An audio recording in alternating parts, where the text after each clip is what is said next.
Welcome to my channel. Make sure to like and subscribe for more content. Thank you so much. My girlfriend texted, "I lent your car to my friend, but she says it got stolen." I replied, "No problem. I'll handle it."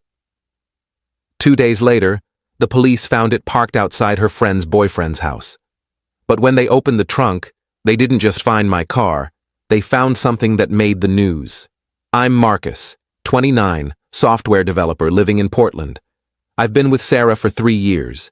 We met at a mutual friend's birthday party back in 2022, hit it off immediately over our shared love of terrible action movies and Thai food, and moved in together after about 18 months. Everything seemed perfect until last Tuesday when my entire world got flipped upside down.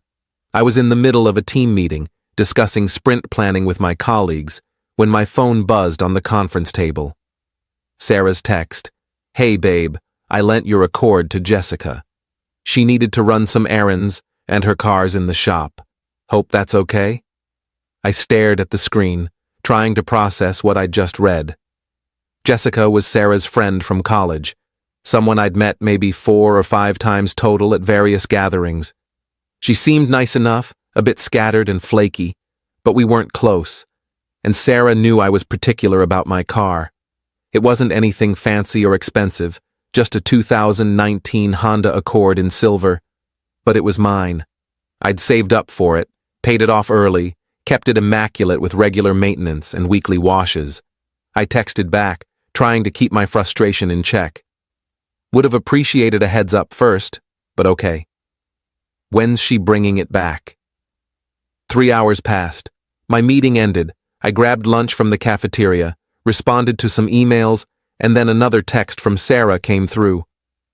"So, Jessica called.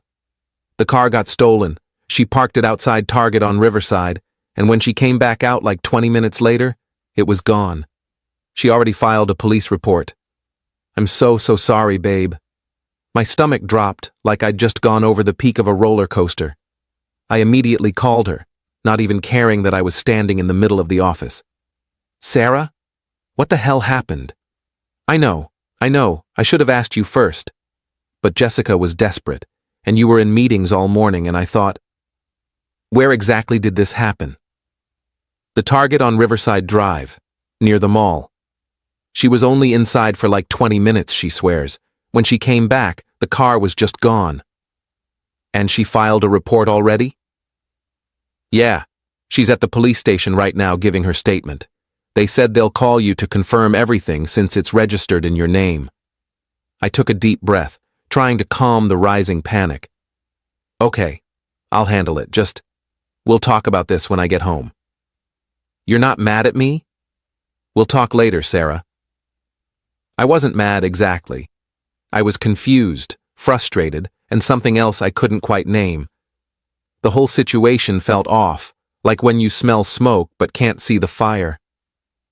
Jessica had always seemed flaky, showing up late to things, forgetting plans, that sort of thing. But this was extreme even for her. The police called me around 6 p.m. just as I was packing up my desk. Officer Williams, Auto Theft Division. I gave him all the information he needed, VIN number, license plate, detailed description, where it was supposedly stolen from. He sounded bored, like this was his 50th stolen car report that day, his voice flat and monotone. He told me they'd keep an eye out, that these things sometimes turned up in a few days, and that my insurance company would need the report number. That night, Sarah was incredibly apologetic. She made my favorite dinner, chicken parmesan with garlic bread, set the table with candles, kept saying she'd pay for whatever deductible the insurance required, that Jessica felt absolutely terrible about the whole thing. I told her it wasn't necessarily her fault, but I was frustrated she'd lent out my car without even sending me a quick text first. We'd shared an apartment for over a year. That kind of decision should have been discussed. She promised, tears in her eyes, that it would never happen again. I wanted to believe her. I really did. 2 days later, Thursday afternoon around 3 p.m., I got a call from a different officer while I was debugging some code at work. "Mr. Bennett?" This is Detective Rodriguez with the Auto Theft Division. We found your vehicle. Relief flooded through me. Oh, thank God. That's great news. Where was it? Parked on a residential street in the Oakwood neighborhood, outside 2847 Maple Drive. Does that address mean anything to you? No. Should it? There was a pause, the kind of pause that makes your heart start racing. The homeowner is a Derek Chen. Does that name ring a bell? My blood went cold. Derek Chen, Sarah's ex-boyfriend from college, the guy she dated for 2 years before we met, the relationship that had apparently ended badly, but amicably enough. She'd mentioned him maybe twice in passing over our 3 years together, always insisting they had zero contact anymore, that he'd moved on, and so had she. Yeah, I said slowly, my mouth suddenly dry. I know who that is. Well, Mr. Bennett, we need you to come down to the station. There's a complication with your vehicle. What kind of complication? It's better if we discuss this in person. Can you come in this afternoon? I left work immediately, telling my boss I had a family emergency. The detective met me in a small, sterile interview room that smelled like old coffee and cleaning solution. He didn't waste time with pleasantries. Mr. Bennett, when we located your vehicle, we ran the plates and confirmed it matched your report. Standard procedure is to check the vehicle for any signs of tampering, damage, or evidence related to why it might have been taken. When we opened the trunk, he slid a photo across the metal table. My trunk was full. Not with random junk or personal items, with evidence. Opened packages with shipping labels still attached, a MacBook Pro still in its box, 2 iPads with the Apple Store stickers intact, expensive jewelry that glinted under the camera flash, a designer handbag, and even a stack of credit cards held together with a rubber band. Everything looked new, expensive, and definitely not mine. What the hell is this? That's exactly what we're trying to determine. The items in your trunk match descriptions from 6 different theft reports filed over the past 3 weeks. Residential burglaries in the West Hills neighborhood, package thefts from apartment complexes, and a smash and grab at an electronics store on 82nd Avenue. I couldn't breathe. The room felt like it was closing in. You think I stole this stuff? We don't think anything yet, Mr. Bennett. But we need to understand how approximately $15,000 worth of stolen merchandise ended up in your vehicle. You reported it stolen 2 days ago, correct? Yes, exactly 2 days ago. Tuesday afternoon. My girlfriend Sarah lent it to her friend Jessica Morrison. Jessica said it was stolen from a Target parking lot while she was shopping. The detective wrote that down in his notebook, his pen scratching across the paper. And you had no knowledge of the items in your trunk before today? Absolutely none. I haven't even opened my trunk in over a week, maybe longer. I keep my gym bag in the back seat, and I hadn't needed to use the trunk for anything. I work from home twice a week, and when I go to the office, I just grab my laptop bag. He studied me for a long moment, his dark eyes searching my face for any sign of deception. Okay. We'll need to verify your alibi for the dates and times of these thefts, and we'll need to speak with both Jessica Morrison and your girlfriend. Can you provide contact information for both? I gave him everything he needed, my hands shaking as I typed the numbers into his phone. They let me go after taking my detailed statement, but I couldn't drive my car. It was being held as evidence now, part of an active criminal investigation. I called an Uber home, sitting in the back seat in stunned silence while my mind raced through possibilities. This wasn't random. Someone had deliberately used my car to commit multiple crimes and then conveniently parked it at Derek's house. But why? Was it Derek? Was Jessica involved? And the question that made my stomach churn. Did Sarah know anything about this? Sarah was home when I walked in around 7 p.m. She was sitting on the couch with her laptop, probably working on one of her graphic design projects. She looked up with a bright smile. Hey, babe. Did they find your car? I've been checking my phone all day. Yeah, they found it at Derek's house. Her smile vanished instantly, replaced by confusion. What? What do you mean, Derek's house? Your ex-boyfriend, Derek Chen. My car was parked outside his house on Maple Drive, and when the cops opened the trunk, it was full of stolen goods. Thousands of dollars worth of electronics, jewelry, credit cards, evidence from at least 6 different crimes. She stood up so fast, her laptop nearly fell off her lap. That's insane. Why would Derek? I don't understand. How would your car even? That's what I'm trying to figure out, Sarah. When's the last time you talked to Derek? I haven't talked to him in years, Marcus. Not since before we met. You know that. Do I? Because right now I don't know what I know anymore. Her face hardened, defensive.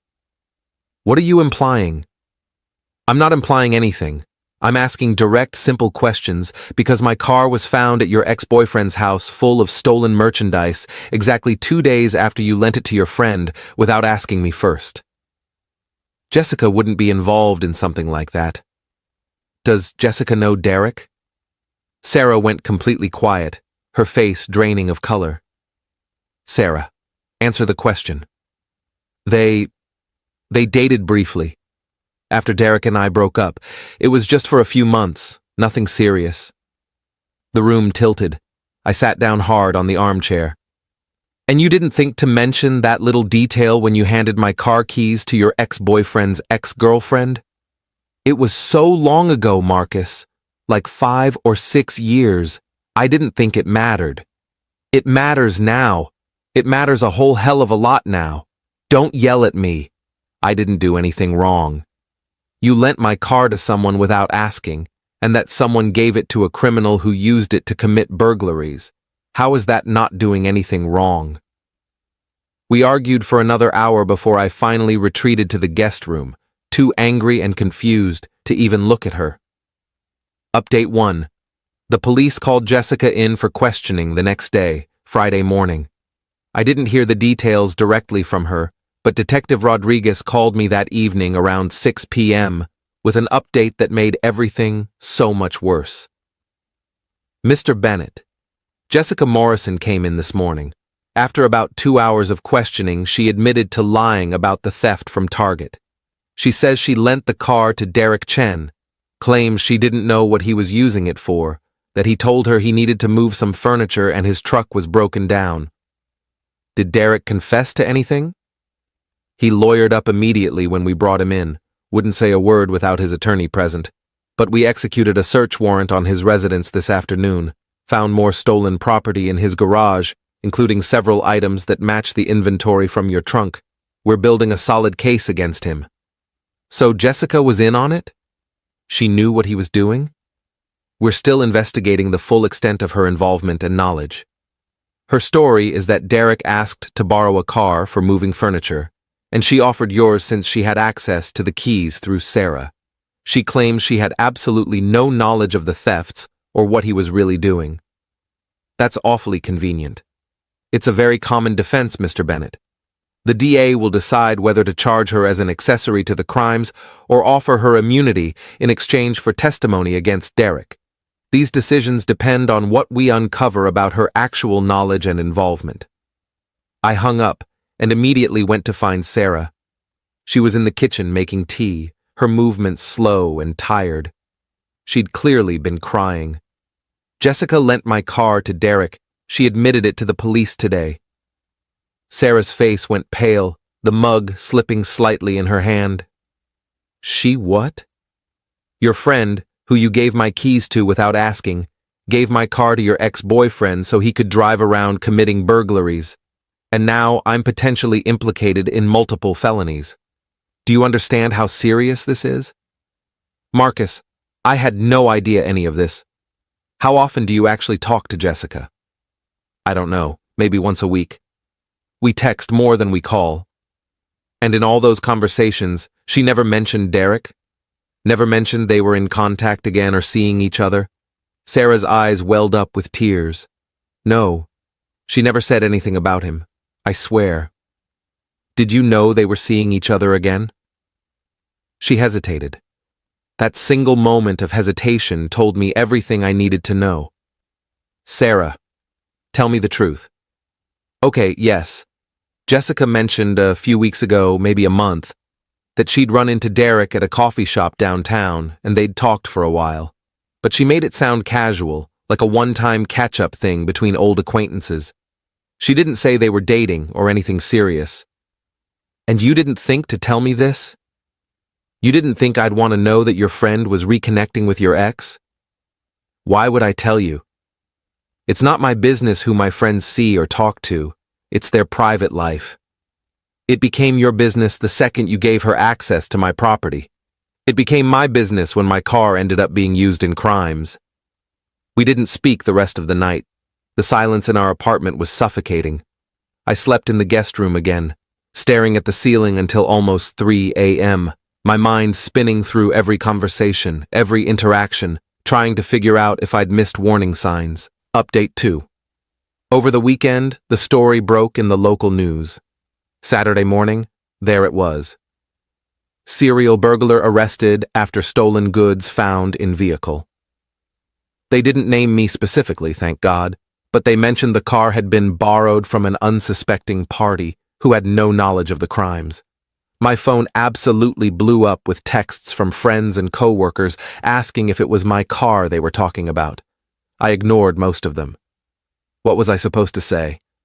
Monday morning, just as I was making coffee and trying to mentally prepare for another awkward day of working from home with Sarah in the apartment, Jessica called me. I stared at her name on my screen for 3 rings before answering. Marcus, I'm so sorry. I need you to understand that I didn't know what Derek was doing. You have to believe me. Why should I believe a single word you say, Jessica? You lied to the police. You lied to Sarah. You took my car without permission and gave it to a criminal. I didn't know he was doing that. He told me he was helping a friend move some furniture out of a storage unit. He said his truck had transmission problems and he just needed something for a few hours. When Sarah mentioned you'd said I could borrow your car, I never said you could borrow my car. Sarah made that decision on her own. Okay, when Sarah said I could borrow it, I thought one more person using it wouldn't hurt. I was trying to help Derek out. I didn't think. That's the problem, Jessica. You didn't think. None of you thought about consequences or asking permission or basic respect for other people's property. I know. You're right. I'm sorry. How long have you and Derek been back together? Silence on the other end. Just the sound of her breathing. Jessica. About 6 weeks, maybe 2 months. But we were keeping it quiet because we knew Sarah wouldn't approve. Because he's her ex-boyfriend. Yeah. And their breakup was messy. We just didn't want drama, so we kept it between us. And you thought the solution was to lie to everyone and involve my car in whatever scheme he had going. I didn't know about any scheme. I'm telling you the truth, Marcus. You know what? I don't care anymore. I hung up and blocked her number immediately. Update 3. Detective Rodriguez called again, Tuesday afternoon. I was in the middle of a video call, but I excused myself immediately when I saw his number. Mr. Bennett, wanted to give you an update. We've formally charged Derek Chen with 6 counts of burglary, multiple counts of theft, possession of stolen property, and trafficking in stolen goods. The DA is going after him hard. What about Jessica? Jessica Morrison has agreed to cooperate fully and testify against Derek in exchange for reduced charges. She'll plead guilty to misdemeanor accessory after the fact and receive probation, probably community service. No jail time. So she basically gets away with it. She's cooperating, and that counts for something in the eyes of the district attorney. Without her testimony, proving Derek's intent and establishing the timeline becomes much more difficult. It's not ideal, but it's how the system works. What about me? Am I completely clear? Completely and totally clear. Your alibi checked out perfectly for all the theft dates and times. You were either at work with multiple witnesses or at home with verifiable computer activity. There's absolutely no evidence you had any knowledge or involvement in these crimes. You're a victim here, Mr. Bennett. Your vehicle was used without your knowledge or consent. Great. Wonderful. I feel so much better. I didn't feel like a victim. I felt like an idiot for trusting the wrong people. Sarah and I had the big conversation that night. I told her I couldn't trust her judgment anymore, that lending my car without permission was bad enough, but the complete lack of awareness about who she was lending it to and who her friend was secretly involved with showed a level of carelessness and poor judgment I couldn't overlook. How could I build a future with someone who didn't think through basic consequences? She cried. She apologized over and over. She said she'd do anything to make it right, that she'd go to counseling, that she'd cut Jessica out of her life completely. But some things can't be fixed with apologies and promises. Trust, once broken this badly, doesn't just heal. Final update: it's been 8 weeks since everything happened. Derek took a plea deal, 3 years in state prison, restitution to the victims. His lawyer apparently advised him that going to trial would result in much more time. Jessica got 2 years probation and 200 hours of community service. She moved to Arizona to live with family, according to what Sarah told me. I wouldn't know personally. I blocked her number and all her social media. Sarah and I broke up in early September, about 3 weeks after the car incident. It wasn't explosive or dramatic like you see in movies. We just sat down one quiet evening and admitted what we both knew. The trust was gone. I couldn't look at her without remembering how her poor judgment had nearly destroyed my life. She moved out 2 weeks later, staying with her sister until she found her own place. We haven't spoken since except for one brief text exchange about splitting up the utility bills and who would keep the coffee maker. I got my car back last month after it was finally released from evidence.